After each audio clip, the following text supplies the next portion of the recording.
थे बेटा कि ये अपने 2 पॉजिटिव ऑक्सीडेशन स्टेट से बेटा, जब 2 पॉजिटिव ऑक्सीडेशन स्टेट में होते हैं सेमेरियम, यूरोपियम और यूटर्बियम, ये तो बिहेव करते हैं अच्छे reducing agent, and cerium 4 positive अच्छा ऑक्सीडाइजिंग एजेंट बिहेव करता है। वाई? बिकॉज इनकी भी और इनकी भी all lanthanoids have their common oxidation state +3, सबकी ही कॉमन ऑक्सीडेशन स्टेट +3 होती है। ठीक है, तो ये जब +2 से +3 में आएंगे तो इलेक्ट्रॉन लॉस करके आएंगे, तो ये जब लॉस करके आएंगे तो ये क्या बिहेव करेंगे? अच्छे रिड्यूसिंग एजेंट। और ये +4 से +3 में कैसे आएगा? बाय गेन ऑफ इलेक्ट्रॉन, और जो इलेक्ट्रॉन गेन करते हैं वो होते हैं बेटा ऑक्सीडाइजिंग एजेंट। ठीक है, तो इसलिए ये अच्छे रिड्यूसिंग एजेंट होते हैं, इसलिए अच्छे ऑक्सीडाइजिंग एजेंट होते हैं, because they all easily come in their +3 oxidation state. तो ये लॉस करके आते हैं and they come in this oxidation state by gain of electron. Clear बेटा? आगे बात समझ में? तो अब हम अपना नेक्स्ट और मेन टॉपिक करने जा रहे हैं लैंथेनॉइड्स और एक्टेनॉइड्स का, दैट इज लैंथेनाइड कॉन्ट्रैक्शन। ठीक है, और लैंथेनॉइड कॉन्ट्रैक्शन। तो देखो बेटा लैंथेनॉइड कॉन्ट्रैक्शन क्या होता है? सिंपल सा टॉपिक है, एज सच कुछ इतनी दिक्कत वाली बात भी नहीं है इसमें। देखो लैंथेनॉइड कॉन्ट्रैक्शन, थोड़ा इसका मैं तुम्हें रीजन पहले ही समझा चुकी हूँ जब हमने डी ब्लॉक में, ध्यान करो कि ये क्वेश्चन किया था कि 5F सीरीज एलिमेंट्स की ionization energy, sorry 5D series के एलिमेंट्स की आयोनाइजेशन एनर्जी 3D और 4D वालों से ज़्यादा क्यों होती है। ध्यान करो, एक बार हमने जब आयोनाइजेशन एनर्जी वाला फिजियोकेमिकल प्रॉपर्टी करी थी डी ब्लॉक एलिमेंट्स की, तब हमने इस क्वेश्चन को किया था कि 5D एलिमेंट्स की आयोनाइजेशन एनर्जी 3D और 4D वालों से ज़्यादा क्यों होती है।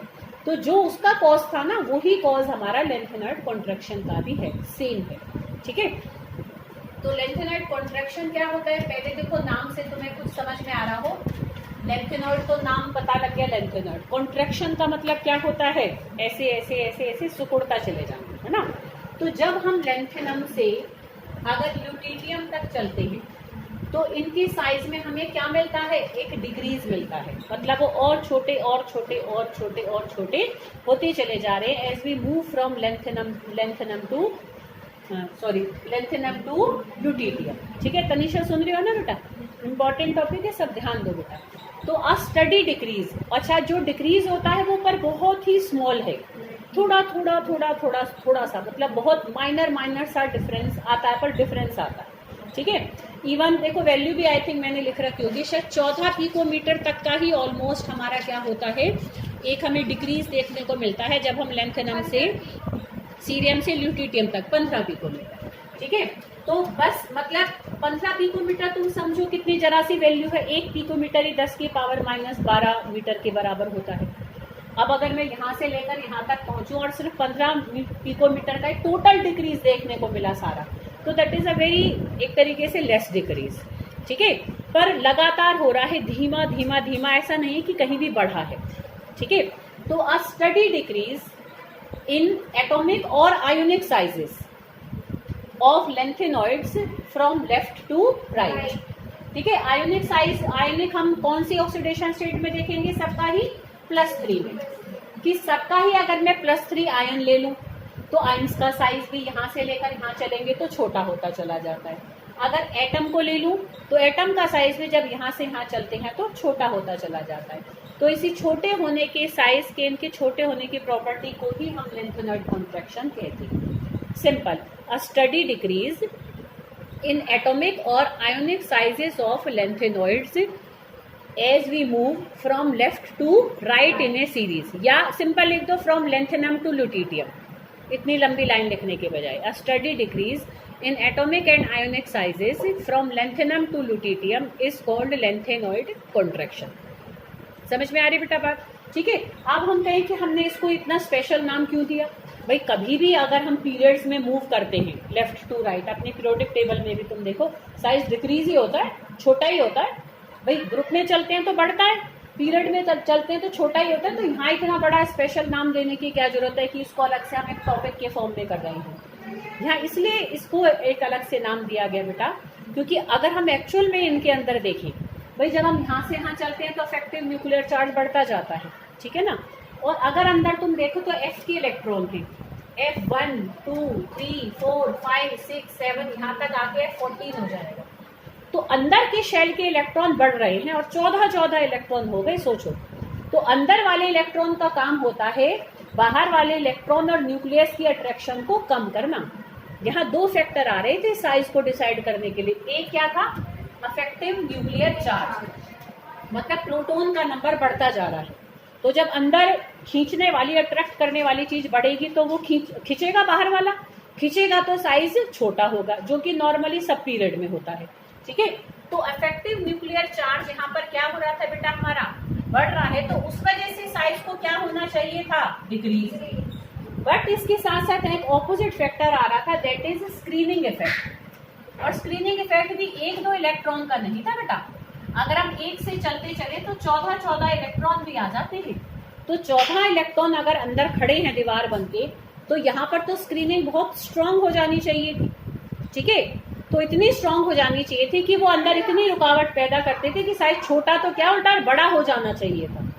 एटलीस्ट बड़ा ना होता कि भाई चलो ये फैक्टर है, दोनों अपोजिट ऐसे काट रहे हैं एक दूसरे को, इसकी वजह से साइज क्या होना चाहिए था, इंक्रीज, और इसकी वजह से होना चाहिए था डिक्रीज। तो अब अगर यहाँ पर ये दोनों बराबर पावरफुल होते तो साइज यहाँ हमें कांस्टेंट मिलना चाहिए था। अगर लेंथेनॉइड कॉन्ट्रैक्शन ना हुआ होता तो हमें लेंथेनॉइड्स का सबका साइज कैसा मिलता, बिल्कुल एक जैसा, क्योंकि एक बढ़ा रहा है एक घटा रहा है तो बराबर बराबर चलते। बट अगर हमें डिक्रीज मिल रहा है तो इसका मतलब सिंपल सी बात है, ये फैक्टर यहाँ पर पावरफुल हो रहा है as compare to this factor. कोई दो बराबर ताकत वाले हैं तो एक जब दूसरे एक अपना इफेक्ट ज्यादा दिखा रहे तो इट मीन्स वो ज्यादा पावरफुल है यहाँ पर। तो ये पावरफुल क्यों है, क्योंकि ये फैक्टर यहाँ पर बहुत ज्यादा वीक है, क्योंकि स्क्रीनिंग इफेक्ट कर कौन रहे हैं, एफ के इलेक्ट्रॉन्स।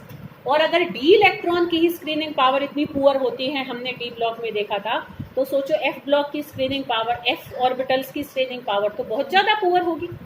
ठीक है, क्यों होती है पुअर, क्योंकि बेटा उसकी शेप फैली हुई होती है। अब तुम सोचो कि कोई ऐसी फैली हुई शेप का है, देखो ऐसे 6 ऑर्बिटल होते हैं बेटा उसमें, और तो तुम देखो कितनी सारी वो खाली जगहें बीच बीच में से छोड़ देता है। बाहर वाले इलेक्ट्रॉन को इतनी जगह मिलेंगी कि जाएगा न्यूक्लियस से अट्रैक्ट होता रहेगा, ऐसे पूरी जगह घेर लेता है ऑर्बिटल, लोग अट्रैक्ट होकर दिखाए कोई बाहर वाला कहीं से। जितनी अवेलेबल स्पेस है, पी में भी सिर्फ क्या है, 2 लोब में बढ़ जाते हैं, पूरी जगह रोक ली उसने, सिर्फ यहाँ पर नोडल पॉइंट होता है। यहाँ तो इतने सारे नोडल प्लेन्स ही प्रोवाइड कर रहा है कि हो अट्रैक्ट आराम से। अब सिंपल हम लैंग्वेज में कहें, इसका कॉज क्या है लेंथेनॉइड कॉन्ट्रैक्शन का। पहले लेंथेनॉइड कॉन्ट्रैक्शन समझ में आया, A steady decrease in atomic and ionic sizes from lanthanum to lutetium is called lanthanide contraction, and it is due to very poor screening power of inner 4f electrons due to their diffused shape. Shape वैसे reason को बच्चे ज्यादातर लिखते नहीं हैं, जैसे कब मैंने बोर्ड में भी जितने बार चेक किया है, कोई रेयरली कोई पेपर आता है, बट उसका एग्जैक्ट रीजन जाकर हम और शेप पर भी जाएं तो हमारा आंसर और कंप्लीट होता है। ठीक है, तो सिंपल रीजन लिखना, कुछ भी भूल जाओ तो बस poor screening power of inner 4f electrons. समझ में आ रही बेटा बात। अंदर के 4f वर्ड भी हम कब यूज करेंगे, हम लेंथेनॉइड कॉन्ट्रैक्शन कर रहे हैं तो चलो खैर 4f ही करेंगे, ऐसी एक्टिनॉइड कॉन्ट्रैक्शन अगर जब करेंगे तो वहां पर 5f आ जाएगा। ठीक है, तो due to very poor screening power of inner 4f electrons and which is due to their diffused shape. किसकी शेप डिफ्यूज्ड है, एफ ऑर्बिटल्स की, नॉट इलेक्ट्रॉन्स। ठीक है, due to diffused shape of F orbitals. समझ में आ रही बेटा बात। ठीक है, तो उस वजह से ये फैक्टर हमारा पावरफुल हो जाता है, क्योंकि ये बहुत वीक हो गया, ये तो उतना ही था पर एक ज्यादा कमजोर हो गया, तो उसकी स्ट्रेंथ इतनी ओवर हो गई कि वो अपना इफेक्ट दिखा गया और उसने क्या करा, साइज को डिक्रीज करा दिया। पर इसका भी इफेक्ट तो आया, ऐसी बात नहीं है, साइज तुम देखो तो ज्यादा डिक्रीज नहीं हो पाया। भाई अगर बिल्कुल भी ना होती स्क्रीनिंग पावर तब तो अच्छा डिक्रीज मिलता। हम अगर पी ब्लॉक में मूव करें, बोरोन, कार्बन, नाइट्रोजन, तुम देखो बहुत अच्छा, एकदम बहुत प्योर, हमें एक अच्छा लार्ज डिफरेंस ऑफ डिक्रीज हमें देखने को मिलता है। तो ऐसा नहीं है, ये 14 एलिमेंट है और डिफरेंस कितना आया, अगर ध्यान से देखो तो सब में 1 पिकोमीटर से हल्का हल्का सा ज्यादा। 1 पिकोमीटर क्या है, कुछ भी तो नहीं है 1 पिकोमीटर। ठीक है, 1 पिकोमीटर 10 की पावर -12 मीटर। सोचो पॉइंट के बाद तो मैं 12 जीरो लगा दूं तब जाकर 1 आएगा, ये हल्का हल्का सा डिक्रीज है।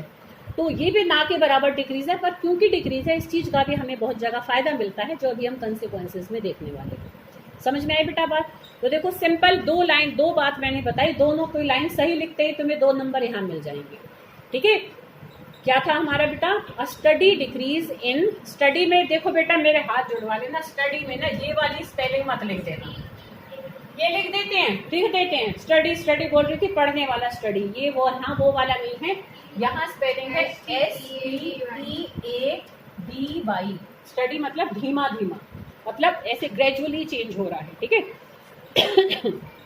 तो a steady decrease in atomic and ionic sizes of lanthanoids from lanthanum to lutetium. शायद 5 बार मैंने अभी यहाँ बोल दी है डेफिनेशन, पेपर में आएगी, तुम नहीं लिखोगे तो फिर बताओ तुम, मैं जिम्मेवार हूँ कि तुम मान भी जाओगे मैम, पर फिर भी नहीं करोगे, फिर अब बेटा ऐसे तो काम नहीं चलेगा ना, जिम्मेवार कोई भी हो काम करो पर बेटा। ठीक है, समझ में आई सबको बात?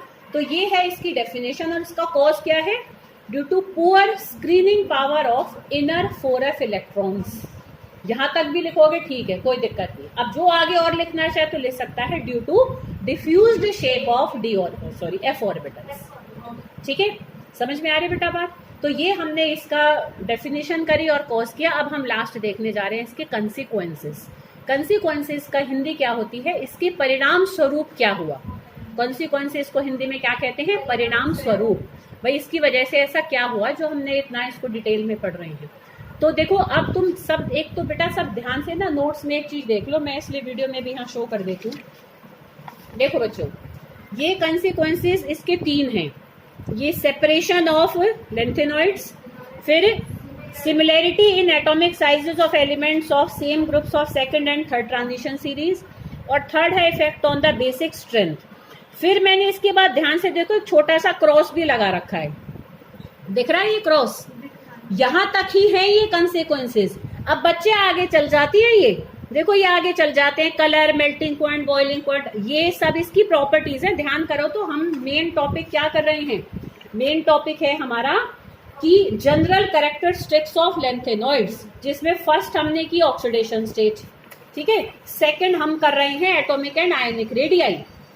ये एटॉमिक एंड आयनिक रेडियाई के अंडर ही हमने सारा पढ़ा, लेंथेनॉइड कॉन्ट्रैक्शन, उसका कॉज और उसके कंसिक्वेंसेस। फिर थर्ड हमने जो अपनी कैरेक्टरिस्टिक पढ़ रहे हैं वो है हमारी कलर। समझ में आ रही है बेटा बात? लेंथेनॉइड कॉन्ट्रैक्शन की जितनी भी कहानी है ना बेटा, इस क्रॉस के लगते ही खत्म हो जाती है। क्लियर बेटा? आगे का मत लिख देना, आगे का लिखने के चक्कर में तुम मेन चीज को खराब करोगे, वो वाली काम मत कर देना। तो हम इसके कंसिक्वेंसेस को देखेंगे। तो फर्स्ट कंसिक्वेंस है सेपरेशन ऑफ लेंथेनॉइड्स।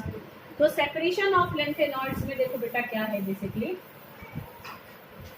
कि देखो अगर सोचो कि अगर ना होता हमारा लेंथेनॉइड कॉन्ट्रैक्शन,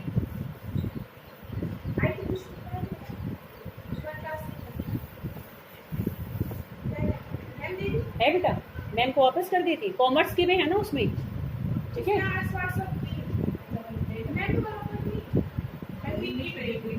निकिता देकर देती ऐसे बोल। चलो बेटा देखो, तो लेंथेनॉइड कॉन्ट्रैक्शन के हम कॉन्सिक्वेंसेस देखेंगे। तो फर्स्ट कॉन्सिक्वेंसेस है, फर्स्ट कॉन्सिक्वेंस है इसका सेपरेशन ऑफ लेंथेनॉइड्स।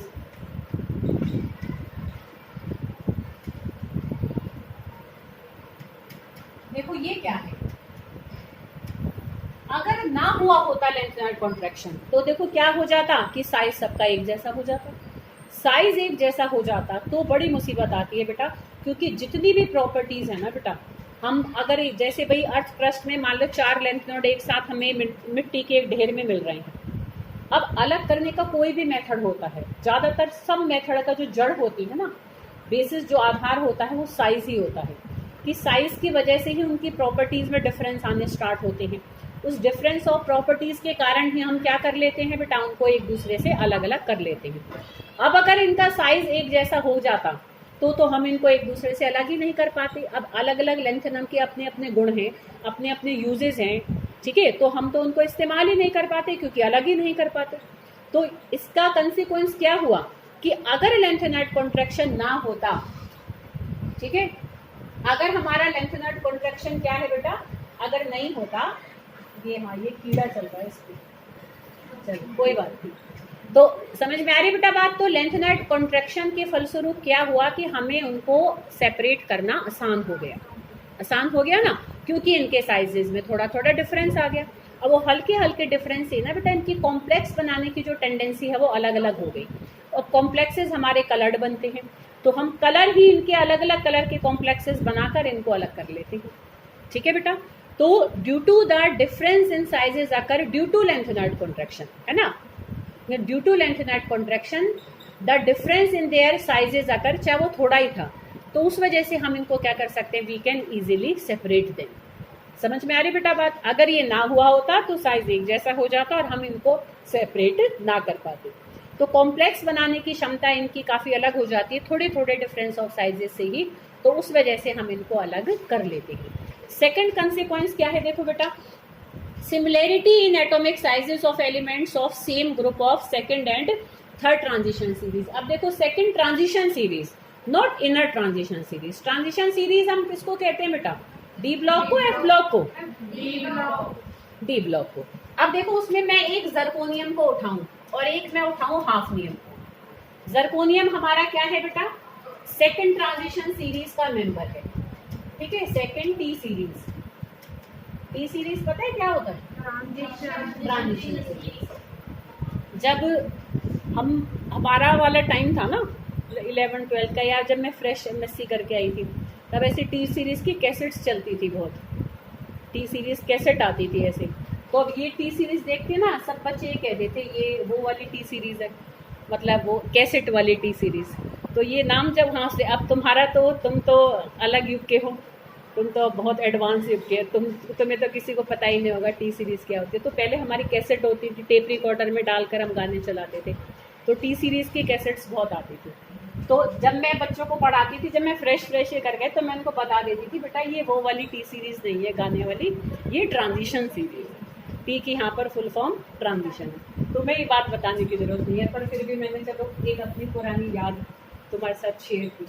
तो ये है हमारी सेकेंड ट्रांजिशन सीरीज, या मैं इसको 4D सीरीज भी कह सकती हूँ।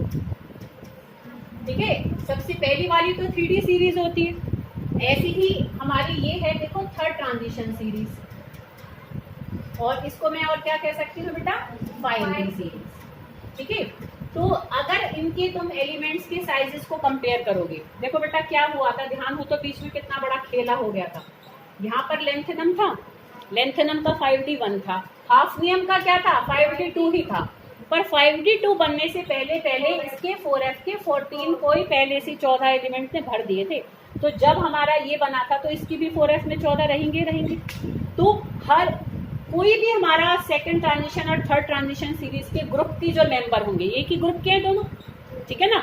नॉर्मली क्या होता है, जब हम डाउन द ग्रुप चलते हैं तो साइज हमारा बढ़ता है ना, पर यहाँ पर इन दोनों का साइज क्या होता है बेटा, बराबर सा। देखो वैल्यू भी आई थिंक मैंने लिखी हुई होंगी। जर्कोनियम का देखो 145 पिकोमीटर है, और उल्टा तुम ध्यान से देखो तो इसका उल्टा 1 पिकोमीटर कम है। ठीक है, तो इनके साइजेस में क्या आ गई उल्टा, सिमिलैरिटी। लेंथेनॉइड्स के खुद के तो साइज अलग अलग हो गए लेंथेनॉइड कॉन्ट्रैक्शन से, पर लेंथेनॉइड कॉन्ट्रैक्शन से क्या हुआ, सेकंड ट्रांजिशन सीरीज और थर्ड ट्रांजिशन सीरीज के एलिमेंट्स का साइज कैसा हो गया, बराबर हो गया। क्यों बराबर हो गया बेटा, क्योंकि इनके पास वो 14 प्रोटॉन और 14 इलेक्ट्रॉन नहीं थे, सेकंड ट्रांजिशन सीरीज में नहीं थे, जो कि थर्ड ट्रांजिशन सीरीज में हाफनियम से शुरू हुई। अच्छा, लेंथेनम में ये बात अप्लाई नहीं होती। ये इसका सबसे पहला मेंबर क्या है इस सीरीज का, लेंथेनम, और इसका सबसे पहला मेंबर है यूट्रियम। ठीक है, यूट्रियम और लेंथेनम का अगर तुम साइज देखोगे तो लेंथेनम का बड़ा होता है, आराम से नॉर्मली बड़ा होता है यूट्रियम से, जैसे कि और जगह है। पर यहाँ बदलाव आ गया, समझ सकते हो क्लियर कट क्यों आया, क्योंकि आफ्टर लेंथेनम यहाँ पर हमारा क्या हो गया, the rest of the 3D series, जो हमारा थर्ड ट्रांजिशन सीरीज के एलिमेंट्स हैं, दे ऑल हैव इधर 4F 14 इलेक्ट्रॉन्स, सबके पास अंदर 4F के 14 इलेक्ट्रॉन हैं। अच्छा, उतने ही 14 प्रोटॉन भी है न्यूक्लियस में। अब 14 प्रोटॉन दे रहे हैं, बड़ा स्ट्रॉन्ग अट्रैक्शन, पर वो काम हमारा कॉम्पनसेट हो जाता अगर उन 14 इलेक्ट्रॉन ने उस अट्रैक्शन को रोक लिया होता स्क्रीनिंग इफेक्ट अच्छा करके। उन्होंने तो पर नहीं किया स्क्रीनिंग इफेक्ट अच्छा, पर 14 प्रोटॉन बड़े ईमानदार थे, उन्होंने अट्रैक्शन देने का काम पूरा किया। तो अब अट्रैक्ट करने वालों ने तो अट्रैक्शन दे दी, रोकने वालों ने रोकी नहीं, तो ये तो बाहर वाले अट्रैक्ट हो जाएंगे। जब अट्रैक्ट हो जाएंगे तो क्लोज आ जाएंगे, क्लोज हो जाएंगे तो साइज छोटा हो जाएगा। अब छोटा होकर इनके बराबर आ जाएगा, ठीक है। इनका नॉर्मली बड़ा होना चाहिए था, पर वो अट्रैक्शन के कारण छोटा होकर अपने से ऊपर वाली सीरीज के एलिमेंट्स के बराबर आ गया। तो इसमें अगर तुम डिटेल को नहीं याद कर सकते हो ना बेटा, तो देखो इसकी हेडिंग ही बड़ी है, तुम हेडिंग को ही सेकंड में लिख सकते हो। सब ध्यान दे इस बात को, लिखना तीनों पॉइंट बेटा कंसेक्वेंस, हर पॉइंट के नंबर मिलेंगे तुम्हें। तुम कहो कि मैं एक पूरा याद कर लो बाकी दो की हेडिंग भी ना लिखूं, फिर ऐसे तो नंबर कटेंगे ना। तीनों की हेडिंग्स को जरूर लिखना, जिसकी डिटेल लिख सकते हो लिखो, नहीं लिख सकती मत लिखो, क्योंकि इसकी हेडिंग में सारी बात आ रही है। तुम अगर अंदर लिखना चाहो तो एक एग्जाम्पल लिख दो कि जैसे जर्कोनियम और हाफनियम का, इसकी 145, पर ये कि इतने सारे सिलेबस में वैल्यूज याद रखना भी कई बार मुश्किल होता है, चांस की बात होती है एकदम से याद भी आ जाती है कई बार, ठीक है। तो याद रह जाए तो लिख लेना, नहीं तो तुम ऐसे लिख देना for example zirconium and hafnium have similar size, कुछ भी करके एग्जाम्पल में एटलीस्ट तुम नाम तो मेंशन कर रहे हो।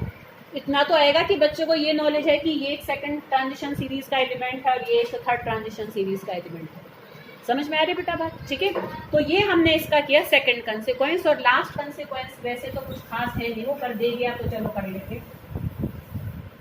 तो थर्ड इसका कंसेक्वेंस होता है बेटा कि देखो, अगर मैं यहाँ देखूं लेंथेनम का जो हाइड्रोक्साइड बनेगा, हाइड्रोक्साइड मतलब OH नेगेटिव आयन के साथ अगर बॉन्ड बनाएंगे तो ये हमारा +3 शो करेगा। जैसे स्कैंडियम +3 ऑक्सीडेशन स्टेट आराम से शो करता है ना, ऐसे यूट्रियम भी करता है, ऐसे ही लेंथेनम भी करता है, क्योंकि इनके भी तो तीनों के पास डी में एक इलेक्ट्रॉन ही तो है, तो इसके साथ साथ ही गैल गैल दे देते हैं आराम से, ठीक है। आर्य बात समझ में। फर्स्ट ट्रांजिशन सीरीज के लिए क्वेश्चन आता है तो हम स्कैंडियम +3 लिखते हैं। हम पूरे डी ब्लॉक के लिए कहेंगे तो स्कैंडियम, यूट्रियम और जो हमारा क्या है लेंथेनम, तीनों ही +3 ऑक्सीडेशन स्टेट आराम से शो कर देते हैं। तो एक मैं लेंथेनम की +3 वाली लूँ, फिर लेंथेनॉइड्स तो सब है ही, उनकी कॉमन ऑक्सीडेशन स्टेट +3 होती है ना। अब लास्ट वाला मैं ले लूँ यहाँ पर ल्यूटिटियम। तुम मुझे बताओ बेटा, जब हम यहाँ से यहाँ चल रहे थे इनके एटम के साइज में, तो साइज यहाँ छोटा हो रहा था कि बड़ा हो रहा था कि बराबर था? डिक्रीज हो रहा था, छोटा हो रहा था, यही टॉपिक हम पढ़ रहे हैं। अच्छा, जब साइज छोटा हो जाता है तो फिर ये बताओ बॉन्ड स्ट्रांग हो जाएगी, उसकी स्ट्रांग हो जाएगी। अब तुम देखो बेटा, यहाँ पर एक बड़े साइज वाले ने OH के साथ बॉन्ड बनाई है ना, और एक यहाँ पर छोटे साइज वाले ने OH के साथ बॉन्ड बनाई। ये बॉन्ड यहाँ जल्दी टूटेगी तो ये OH नेगेटिव आयन जल्दी छोड़ देगा, ये OH नेगेटिव आयन इतनी जल्दी नहीं छोड़ पाएगा, छोड़ेगा पर इतनी जल्दी नहीं छोड़ पाएगा। OH नेगेटिव आयन को कितना जल्दी रिलीज करता है इन इट्स एक्वस सॉल्यूशन, वो होती है उसकी बेसिक प्रॉपर्टी, वो कितना अच्छा बेस है। समझ में आ रही है ना बेटा बात, जो जल्दी OH नेगेटिव आयन दे देते हैं अपने aqueous solution, they are good base, they are called alkali basically, ठीक है ना बेटा। जैसे NaOH है, KOH है, ठीक है। तो एक सिंपल जो थर्ड इसका कंसेक्वेंस है, वो वैसे तो अलग कुछ नहीं है, साइज के बेसिस पर दे दिया था कि the basic strength of their hydroxides decrease from lanthanum hydroxide to lutetium hydroxide, ठीक है। बेसिक स्ट्रेंथ इनकी कम होती जाएगी। क्यों कम होगी? क्योंकि साइज छोटा हो रहा है तो बॉन्ड स्ट्रांग होती जाएगी, ये जल्दी छोड़ देगा, जो जल्दी छोड़ देगा वो अच्छा बेस होगा, जो नहीं जल्दी छोड़ पाएगा वो अच्छा बेस नहीं होगा, तो इसलिए बेसिक स्ट्रेंथ इनकी डिक्रीज होती जाएगी। तो this is all about consequences of lanthanide contraction, ठीक है बेटा। तो ये पूरा हमने क्या देखा, दैट इज लेंथेनॉइड कॉन्ट्रैक्शन, ठीक है। अब देखो छोटी छोटी सी बस अब बातें बची हैं, वो मैं जल्दी से वर्बली तुम्हें बताती हूँ, कोई नीड है तो मैं बताती हूँ कुछ और भी कराने की। देखो बेटा, नेक्स्ट देखेंगे हम कलर। तो कलर अगर हम देखें तो बेटा कि भाई अगर हम, अच्छा एक मिनट, तो देखो बेटा, सर तुम जरा बोल करा ना, वीडियो बंद कर दो, हाँ पॉज कर देती। हाँ देखो बेटा, तो अगर हम इनका कलर देखें तो जैसे वहां पर कलर वो क्यों होते हैं, colour due to D transition, तो ये कलर होते हैं ड्यू टू FF ट्रांजिशन, अगर होते हैं तो, ठीक है। अब अगर हम मेल्टिंग पॉइंट और बॉइलिंग पॉइंट देखें तो मेल्टिंग पॉइंट बॉइलिंग पॉइंट इनका काफी हाई होता है, क्योंकि मेटल्स हैं तो मेटेलिक बॉन्ड यहाँ पर भी वैसे ही स्ट्रॉन्ग बनेगी जैसे डी ब्लॉक्स में बनी थी ना, डी ब्लॉक एलिमेंट्स में, कि भाई NS के साथ साथ N-1D के इलेक्ट्रॉन भी बॉन्डिंग में पार्टिसिपेट कर रहे थे, तो यहाँ भी D के भी और कुछ F के भी अगर पार्टिसिपेट करेंगे तो बॉन्ड बहुत स्ट्रॉन्ग हो जाएगी। तो सिंपल थोड़ा थोड़ा करेंगे कि ये बहुत हाई होता है इनका, जैसे कि सेमेरियम का बहुत ज्यादा होता है, 1623 केल्विन होता है, ठीक है बेटा। और ये स्टील के जैसा हार्ड मेटल होता है। आयनाइजेशन एनर्जी देखे तो क्योंकि मेटल है बेटा, क्योंकि ये हमारे क्या है, हार्ड हैं, तो सॉरी ये हमारे बेसिकली इसमें क्या है, आयनाइजेशन एनर्जी, क्योंकि ये मेटल्स हैं इसलिए इनकी कैसे होती है, लो। तो मेटल होते ही वो हैं जिनकी आयनाइजेशन एनर्जी लो होती है। मैग्नेटिक बिहेवियर देखें तो बेटा जिन जिन के पास अनपेयर्ड इलेक्ट्रॉन होंगे वो सारे पैरामैग्नेटिक फेरोमैग्नेटिक भी बिहेव कर सकते हैं, और जिन पे नहीं होंगे वो कैसे होंगे, डायमैग्नेटिक। कॉम्प्लेक्स फॉर्मेशन देखें तो इनमें कॉम्प्लेक्स बनाने की टेंडेंसी थोड़ी कम होती है एज कम्पेयर टू अगर हम डी ब्लॉक एलिमेंट्स देखें, क्योंकि इनका साइज उनके कंपेरेटिवली थोड़ा बड़ा होता है, तो चार्ज बाय साइज रेशो घट जाती है, तो वो घटने से कॉम्प्लेक्स बनाने की टेंडेंसी भी कम हो जाती है। अब क्योंकि मेटल है इलेक्ट्रॉन छोड़ देते हैं तो इसलिए ये गुड रिड्यूसिंग एजेंट्स होते हैं। अब हम देखो एक्टिनॉइड्स को थोड़ा थोड़ा देखेंगे, एक्टिनॉइड्स को हम ज्यादा इसलिए नहीं पढ़ेंगे, कई बार ये क्वेश्चन भी आ जाता है, why actinoids are so difficult to study. उनको समझना ही बड़ा मुश्किल हो जाता है, क्योंकि उनको एक तो उनकी प्रॉपर्टी को स्टडी करना मुश्किल है।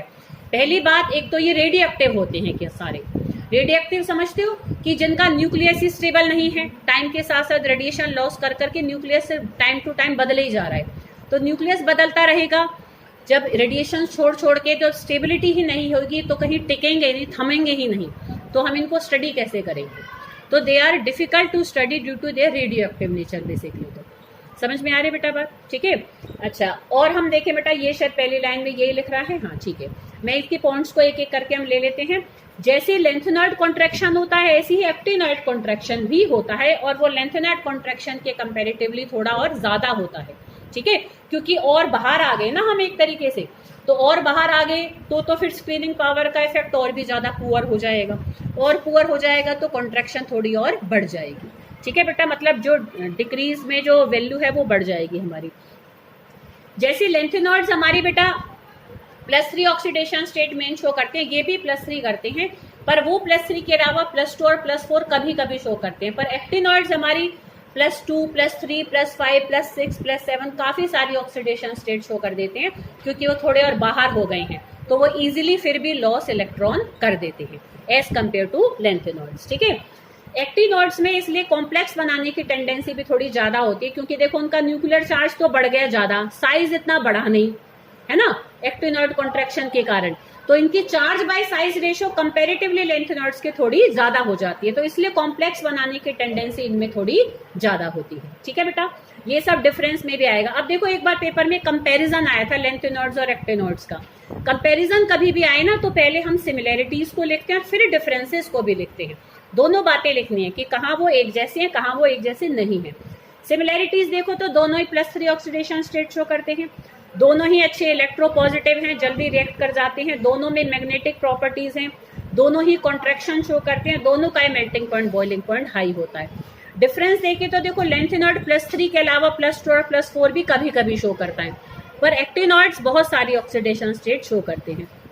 लेंथेनॉइड में कॉम्प्लेक्स बनाने की टेंडेंसी कम है, एक्टिनॉइड्स में ज्यादा है, तो इसलिए लेंथेनॉइड्स कलर्ड भी कम है और एक्टिनॉइड्स में कलर्ड प्रॉपर्टी भी ज्यादा हो जाएंगी, ठीक है। लेंथेनॉइड क्योंकि छोटा साइज है तो कम बेसिक होंगे, वो थोड़ा बड़ा साइज है तो वो ज्यादा बेसिक हो जाएंगे। लेंथेनॉइड सारे ही नॉन रेडियो एक्टिव है एक्सेप्ट प्रोमीथियम, एक लेंथेनॉइड है बस, कई बार ऑप्शनल में आ सकता है, तो एक लेंथेनॉइड अकेला ऐसा होता है जो रेडियो एक्टिव होता है, बट एक्टिनॉइड सारे ही कैसे होते हैं, रेडियो एक्टिव। तो अब अगर हम यूजेस को देखें तो लेंथेनॉइड एक्टिनॉइड के इनके अपने काफी सारे यूजेस हैं। तो पहला अगर हम देखें तो ये एक एलॉय बनाते हैं बेटा, उसको हम ना मिश मेटल कहते हैं, वो बेसिकली उसमें लेंथेनम और सीरियम होता है, तो वो वहां पर काम आता है बेटा मैग्नीशियम के साथ, जब उसको मिक्स कर देते हैं बुलेट्स गोलियां बनाने में और उनकी कवरिंग बनाने में यूज होता है, ठीक है। इनका क्योंकि मैग्नेटिक बिहेवियर है तो ये मैग्नेटिक और इलेक्ट्रॉनिक डिवाइसेस में भी यूज होते हैं।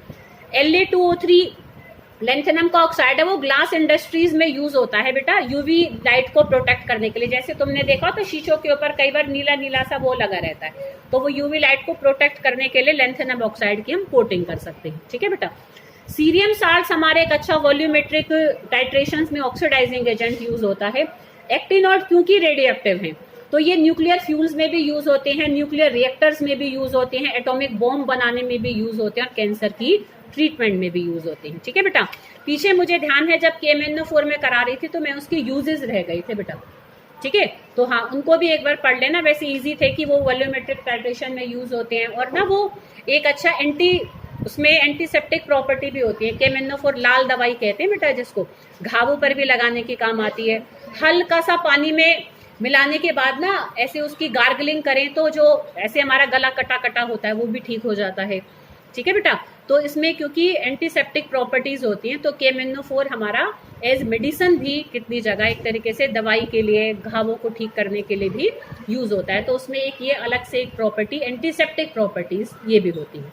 ठीक है, एक्सेप्ट ऑक्सीडाइजिंग एजेंट। ठीक है, तो उनको भी पढ़ लेना, कोई कंफ्यूजन हो तो पूछ लेना। तो this is all about this unit.